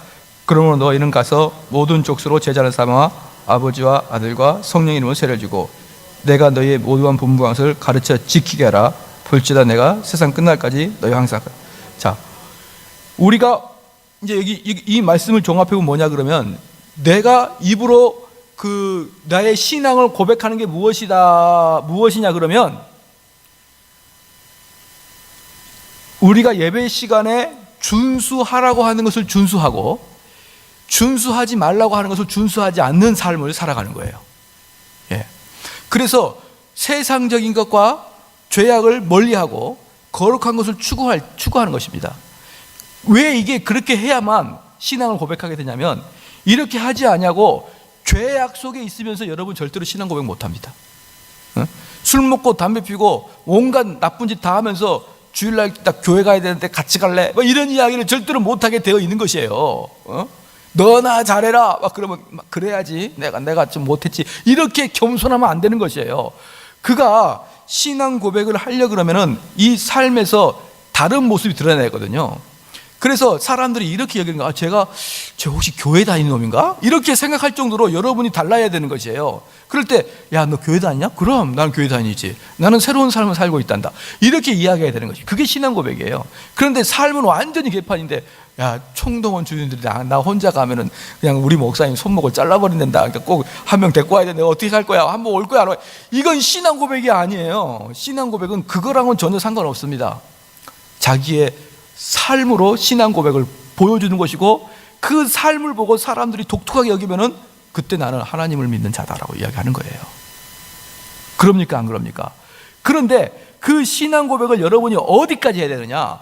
어디까지 하냐면 마태복음 28장 20절에 내가 너에게 분부한 모든 것, 그러니까 우리 주님께서 우리에게 지키라고 하는 모든 것들을 어떻게 한다? 가르치고 그 사람을 지키게 하기까지요. 예. 나만 지키는 게 아니라 내가 복음의 그 나의 열매로 생각하는 그 사람에게 그 주님의 이 가르침의 그 말씀을 그 사람이 지키게 할 때까지 여러분이 힘써서 노력해서 그에게 고백을 해야 되는 것입니다. 예. 한번 이제 우리 예정론을 들었잖아요. 예정론을 들었으니까 선택된 사람은 뭐 오고 말겠지. 너 교회 안 가면 지옥 가. 안 가. 선택 안 됐나 보다. 이렇게 단순하게 생각하면 안 돼요. 그것은 여러분 무슨 예수 그리스도도 그렇게 전도 안 했습니다. 예수님도 어떻게 되냐면은 그 우리 주님이 분부한 것을 가르치려면 어떻게 해요? 몇 번을 만나야 될까요? 그러면 그걸 가르쳤어요. 그러면 그걸 또 지키게 하려면 또 얼마나 노력해야 될까요? 그게 바로 여러분이 해야 되는 신앙 고백이다 이 말이에요. 신앙 고백은 단지 예수 믿으면 좋아, 이게 신앙 고백이 아니고, 나는 예수 믿어, 이게 신앙 고백이 아니고, 심지어 그것조차도 못합니다. 그래서 어떻게 합니까? 직장에서 밥 먹을 때는 왜 그렇게 기도를 빨리 신속하게 하는지 몰라요. 사람들이 기도하려고 그럴 때 직장에서 기도할 때 하품을 하는 것처럼 하면서 잠깐 눈을 감고 순간 기도를 하고 얼른 밥을 먹어요. 눈에 뭐가 들어갔나 이렇게 하면서 기도를 해요. 그러니까 밥 먹을 때조차도 자기가 그리스도인인 것을 감추려고 하는 사람이에요, 다들. 왜? 내가 그리스도인 걸 알게 되면 우리 예수님이 너무 욕을 먹을 것 같아, 이렇게 해가지고요. 그런데 여기에서 신앙 고백은 뭐다? 입으로 고백하는 건 뭐다? 내가 전도 대상자를 전도하고 그가 말씀을 지킬 때까지 여러분이 뒤에서 서포트를 하고 가르치고 지키게 하는 그러한 것이 신앙 고백이라 이 말이에요. 할렐루야. 단순하게 생각하면 안 되는 거예요. 단순하게. 그게 바로 신앙 고백입니다.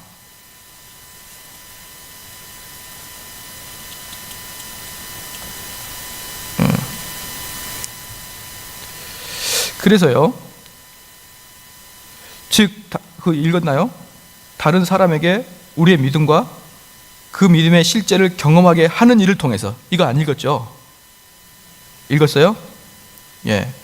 그러니까 여기서 뭐냐면 우리의 믿음과 그 믿음의 실제를 그 사람도 경험을 하게 해주는 것까지예요.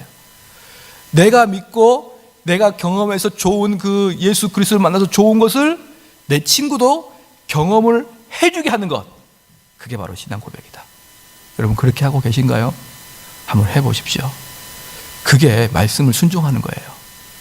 그러니까 착한 일 하라 그러니까 가서 마당 쓸고 잿더리 털어주고 담배꽁초 주워주고 낙엽 쓸어주고 전철 앞에서 피곤하신데 커피 한 잔 드시고 가시죠. 그렇게 하는 것을 사랑의 실천이라 생각하면 절대로 안 됩니다. 그것은 누구나 할 수 있는 것이니까 그거 말고 우리가 할 수 있는 사랑의 실천은 뭐냐 그러면 그 말씀을 듣지 아니하고 하나님과 원수된 자를 찾아가가지고 그가 하나님과 원수되지 않도록 여러분이 끝까지 걔를 보살피고 돌보고 양육하여서 결국은 여러분이 경험했던 그 예수 그리스도와 사랑의 관계를 그도 경험을 시켜주는 것, 그게 바로 사랑의 실천입니다. 할렐루야. 목사님 설교 들으면 내가 뭘 해야 될지 모르겠어요. 구체적으로 가르쳐 드렸잖아요. 이제 그런 게 잘못되는 거예요. 그 전에는 뭘 했는지 몰라서 못했다 그러면은 이제는 구체적으로 가르쳐 드리는 거예요. 그러면 여러분들 어떻게 됩니까? 열심히 저한테 배우는 거예요. 배워서 이제 딱 가가지고 친구한테 우리 심심한데 우리 한번 같이 내가 성경 공부하자. 요즘에 또 신천지가 날뛰어가지고 또 그러면 다들 의심하긴 한데 이마에다가 난 신천지가 아니야 쓰든지 어떤지 해가지고 여러분이 하나님 말씀을 누군가를 양육해야 되고 정 안 되면 교회를 데리고 와서 분야의 대학을 듣게 하든가 성경 공부를 하게 하든가 이렇게 하여서 그가 여러분이 경험한 것을 경험시켜 줘야 된다. 할렐루야. 사람들이 이 세상에 있는 온갖 더러운 것들을 멀리하는 이거 읽었군요. 그러면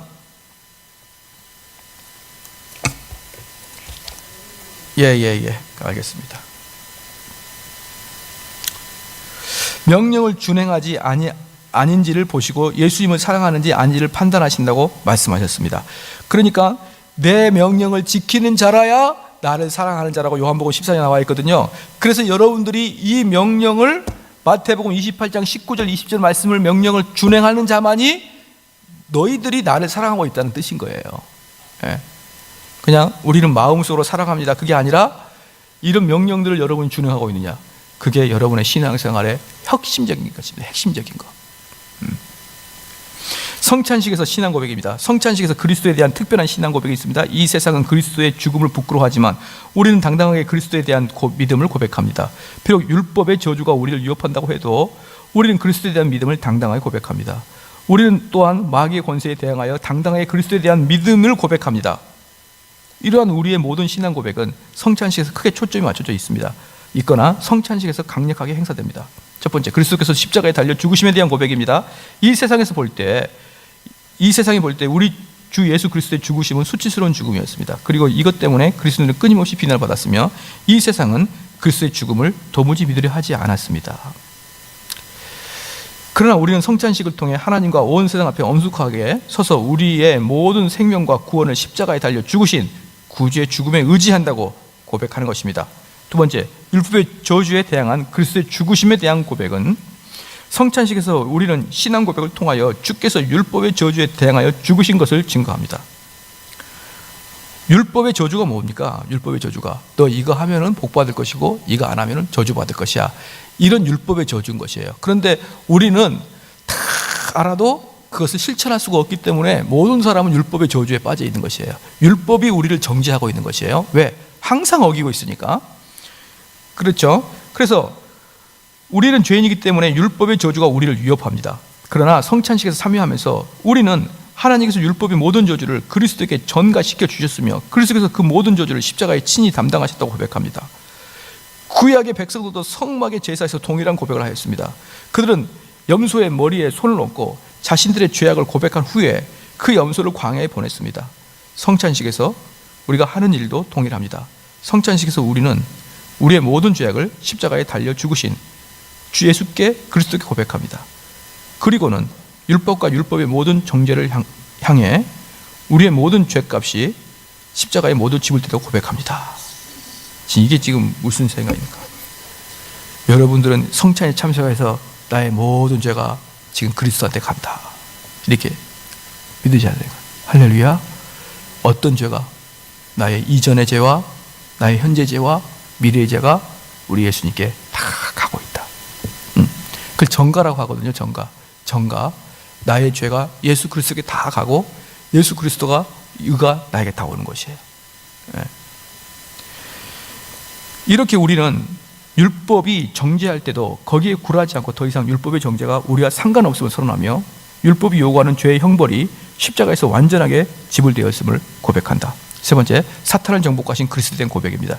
성찬식에서 우리는 사탄의 권세에 대항하면서도 우리의 믿음을 고백합니다. 인류 역사상 마귀가 자신의 권세와 세력을 총동원하여 사람의 영혼을 총체적으로 가장 강력하게 시험하는 일이 예수 그리스도의 십자가 위에서 이루어졌습니다. 그때 마귀는 자기 왕국의 사활을 걸고 십자가에 달리신 예수 그리스도를 공격하였습니다. 이 일에 자신의 운명을 걸고 모든 힘을 총동원하여 예수 그리스도를 공격하였던 것입니다. 뿐만 아니라 죄책과 그 이상의 분노가 마귀에게 줄 수 있는 모든 도움에 총동원됐습니다. 그래서 예수님은 십자가를 짊어지기 직전에 이런 의미심장한 말을 했습니다. 이제는 너희의 때요 어둠의 권세로다. 사랑하는 성도 여러분, 이게 뭔 말이에요? 마지막 예수님께서 돌아가실 때 이제는 너희의 때요. 누구 때입니까? 지금은 누구 때입니까?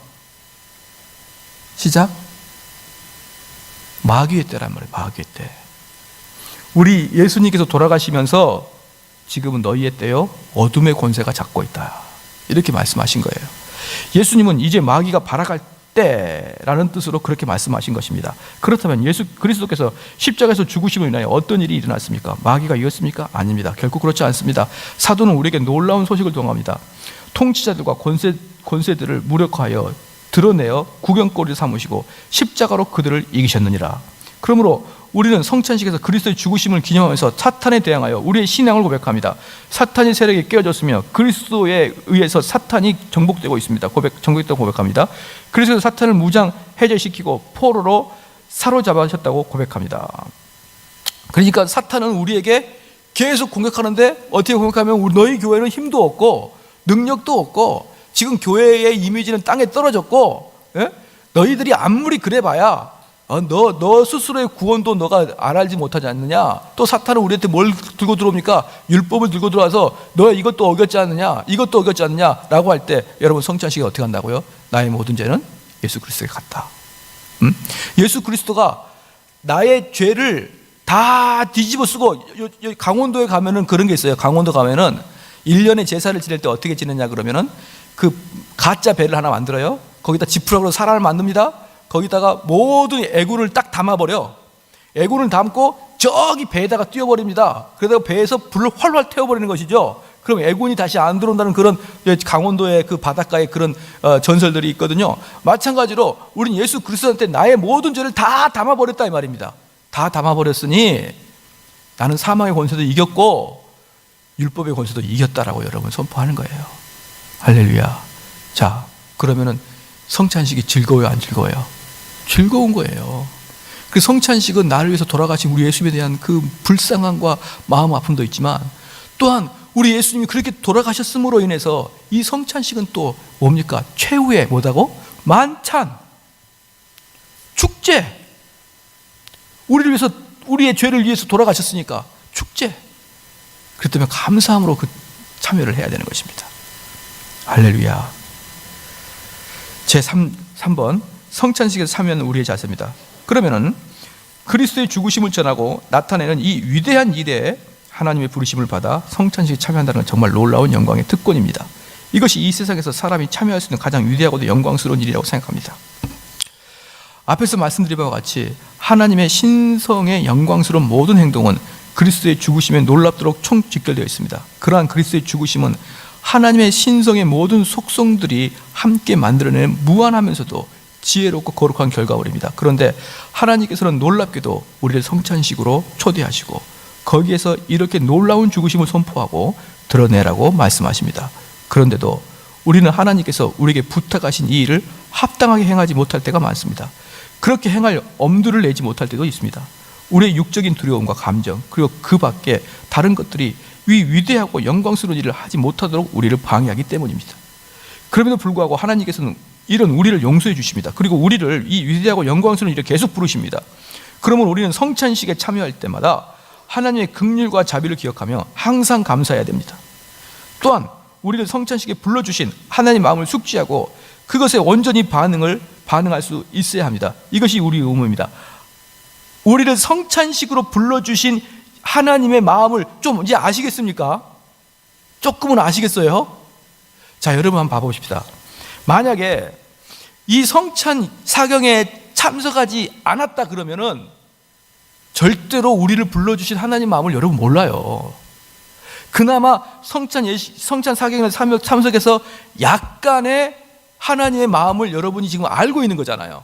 그것도 약간의 알고 있는데 거의 대부분 얼굴 보면은 제가 한 이야기하면은 한 반 정도는 이해할 것 같고 반은 뭔 말을 하시지? 막 이런 눈빛이 보여요. 그러니까 3일 동안 이야기했는데 여기서 이야기하고자 하는 것들은 아마 주일날 성찬식 참석할 때 10%나 머리에 남아있을까 말까 할 겁니다. 그렇기 때문에 이 성찬 사경회가 계속 되풀이됨으로 이제 그 하나님이 우리를 부르신 마음이 무엇인지 점점 확고하게 알겠죠. 그러나 이 3일 동안 참석을 하지 않으면은 하나님의 마음을 전혀 모릅니다. 전혀 모르고요. 그냥 형식적으로 참여하게 되는 거예요. 계속 있었던 그러한 마음. 오늘 낮에 치과 의사 병원에 신방 갔는데 그 치과 의사가 저한테 이제 끝나 그러더라고요. 그렇게 한 번씩 외부에서 자극을 주니까 이제 알겠다는 거예요. 자기들은 그 안에 있어 매너리즘에 빠져가지고 환자가 고통스러운지 그것도 모르겠는데 목사님이 한마디 해주시니까 다시 정신 차려집니다. 마찬가지예요. 우리 성도들은 성찬식에 이미 매너리즘에 빠져 있어요.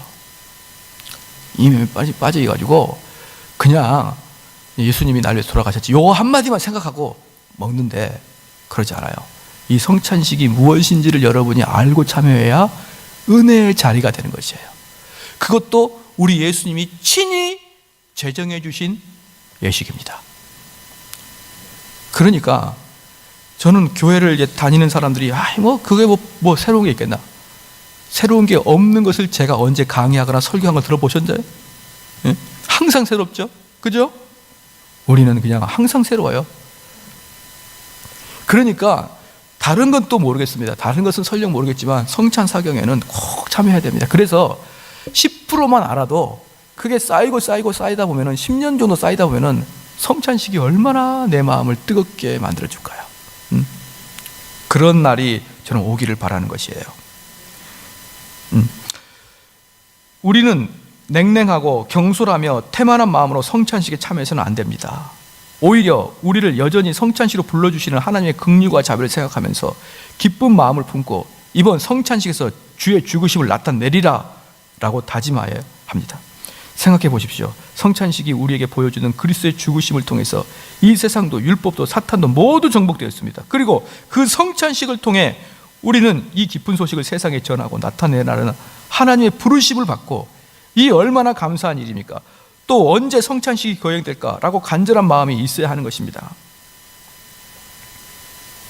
그러니까 성찬식을 바르게 참여하는 것은 하나님 말씀을 여러분이 바르게 기억하는 것이고 영적인 집중력으로 성찬식을 참석해야 되는데 많은 사람들이 이 영적인 집중력이 아니라 막 정신이 산만해서 왔다 갔다 하는 것입니다. 우리는 우리 믿음보다 우리의 감정에 더 의존하는 경향이 있습니다. 성찬식에서도 우리는 우리의 믿음에 은혜롭게 활동하는 것보다 우리의 감정이 고무되는 편을 더 좋아합니다. 그래서 만일 성찬식에서 우리의 감정이 고무되지 않으면 성찬식을 잘못 거행했으며 아무런 유익도 얻지 못했다고 단정해 버립니다. 자, 여기서 여러분 마음과 감정을 제가 구별해 드릴게요. 유대인들이나 우리나라도 비슷한데 유대인들에게서 마음은 감정이 아니에요. 마음은 의지와 지성을 이야기하는 거예요. 그럼 유대인들에게 감정은 무엇을 표현하냐? 창자를 감정으로 표현해요. 그래서 내 창자가 끊어지는 것 같은 아픔, 이것은 감정을 이야기하는 것이고요. 마음은 지성을 가지고 이야기하는 거예요. 지성을. 헬라어를 공부하는데 그 미국서 오신 분이 있는데 헬라어 공부하는 분이 그 미국도 어떻게 헐트하고 그 마인드가 어떻게 다릅니까? 이렇게 물어보니까 우리 토종 한국 사람이 물어보는 거예요. 미국 사람한테 하트하고 마인드가 어떻게 다릅니까? 그랬더니 미국에서 살던 사람이 헐트요? 이렇게 이야기하더라고요. 그러니까 하트요. 이렇게 해서 우리나라 사람 하트라고 하는데 감정은 창자를 이야기해요. 창자를. 우리나라도 애간장이 끓는다 그렇게 이야기하잖아요. 그죠? 그처럼 유대인들도 창자가 끊어지는 걸 감정의 상함을 이야기하고 이 마음은 무엇을 이야기하면 여러분이 지성을 이야기하거든요. 그래서 성찬식 참석할 때 감정보다 더 중요한 것은 지성이 더 중요합니다. 이 성찬식의 의미를 알고 참석하는 게 훨씬 중요하다 이 말이에요.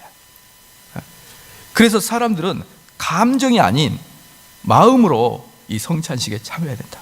그러나 하나님께서는 우리의 믿음에 자기 자신을 나타내길 기뻐하십니다. 그것이 하나님 방법입니다. 그러므로 성찬식에 참여하면서 여러분의 믿음이 하나님을 향하여 참되게 반응하도록 하십시오. 그렇게 된다면 여러분 성찬식을 바르게 경영하는 것이며 결국 성찬식의 목적을 이루게 될 것입니다. 성찬식에서 우리의 믿음으로 하여금 하나님께서 보여주신 대로 우리에게 주어진 그대로 예수 그리스도를 볼 수 있게 하십시오. 우리에게 주어진 방법대로 보라 이 말입니다. 다른 걸로 보지 말고.